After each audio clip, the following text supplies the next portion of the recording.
folks, how you doing? This is Lance McBrayer with the Lance McBrayer Lab, and I just finished the day at work, so getting ready to leave from the salon, but I thought I'd go ahead and try to get in my video for today. 3 days in a row, y'all. Woo! Give it up for me, please. Thank you. Yes, in case you don't know what I'm talking about, I have 3 days ago decided that for every day from then on out that I was devoting myself to doing a YouTube video or some sort of live video on any of the social media platforms. And so I've been at it for 3 whole days.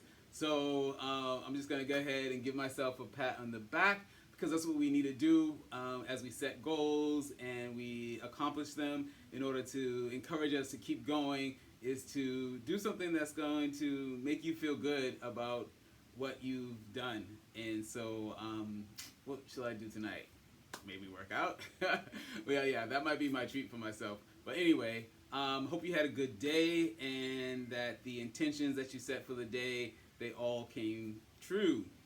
Now let's talk about that word intentions for a second.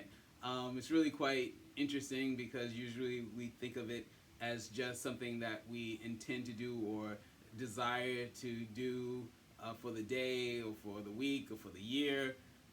But when we think of the word intend, it's actually something that doesn't happen externally, right? It indicates that it's happening within us.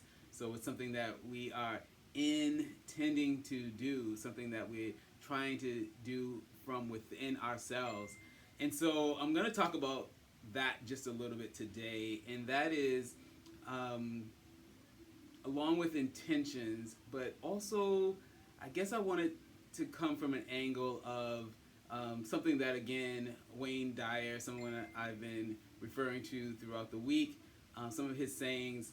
And he said this once that, it's not the first time you've heard this, of course, but, when you change the way you look at things, the things you look at change, right? So when you change the way you look at things, the things you look at change. And really, it was something that Albert Einstein actually said that had a lot of input. And that is that, one of the major and most fundamental things that we have to do in life is to decide actually how we're going to view the world or the universe. If we think that the universe is a hostile sort of place full of hatred and anger and, bad people, then that's what you're going to get. But if you look at the universe as a place of love and, a way that you can actually find joy and happiness and that people actually can be good, then that's what you're going to get. So it actually is something that is not just like, some nice words, when you change the way you look at things, the things you look at change.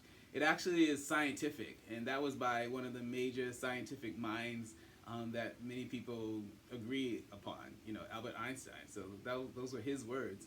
And so they still stand true till this time today that we're living in. And of course, for each of us as individuals, it really stands true. However we look at things, then that's how we're going to, get coming back to us. Whatever we're putting out, then that's what we're going to get back. And so it really is fundamental that we decide how we're going to view the universe or the world, because that's exactly how or what we're going to get back from it. Now, there was an example that he gave to Wayne Dyer in one of his talks, that he gave an example of an individual who had car keys, and he drops them inside the house, and then there was a power failure, the lights go out. And so he's like, searching around in the ground looking for his car keys, and then something sort of hits him. He sees the street light outside through the window, and he thinks he has a good idea. He says, you know what? There's no sense of me looking around in here in the dark for my car keys. Why don't I go out under the street light and look for them there? So he goes out under the street light, starts looking for his keys, and then there was a neighbor, I think, that came and saw him. He said, hey, let's say Lance, what are you doing? I'm like, I lost my car keys, and I'm just trying to search for them out here under the street light where I can see. And so he's like, oh, okay, let me help you. So they both are out there looking, and then finally the neighbor asks, so like, where were you when you lost the keys? And I tell him, like, I was in the house. And he's like, what? You were in the house when you lost the keys? Why do you have me out here looking under the street light?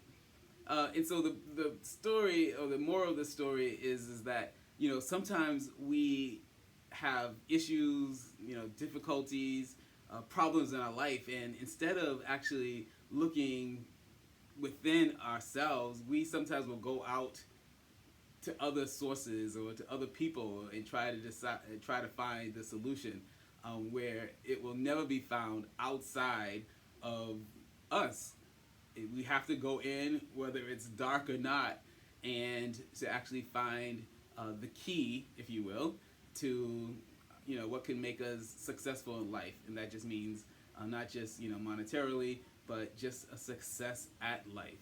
And so another thing he talked about was being able to, maybe even if you went to the doctor and you had some symptoms, and you wanted a prescription for the symptoms that were being presented, and the doctor writes you out a prescription for this ailment and for this problem and whatever, and then he says, okay, you're all set.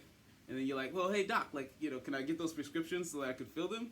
And he's like, oh, no. I'm going to give this prescription to, your mother-in-law. I'm going to give this prescription to, your father. I'm going to give this prescription to, your neighbor that you don't like.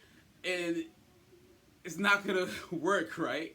The prescriptions that the doctor would write, if he were to give them to, all the people that you have problems with instead of you, nothing's going to be solved. There's no issue.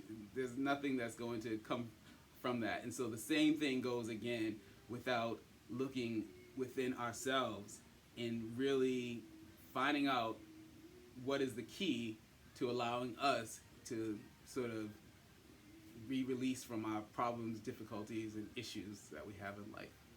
So hopefully that makes sense to you. I loved it. So anyway, I'm going to end there, and I'm going to bid you a good night. And I hope that you had an amazing day. The weather in Boston, if you're in Boston, has been like fantastic and phenomenal and unlike any winter we've ever had. So anyway, I hope that wherever you are, that it's the same for you, and you have an amazing rest of the winter as we count down the end of February. And as we count down tonight, I'm going to say peace and hair grease, folks. Let's go.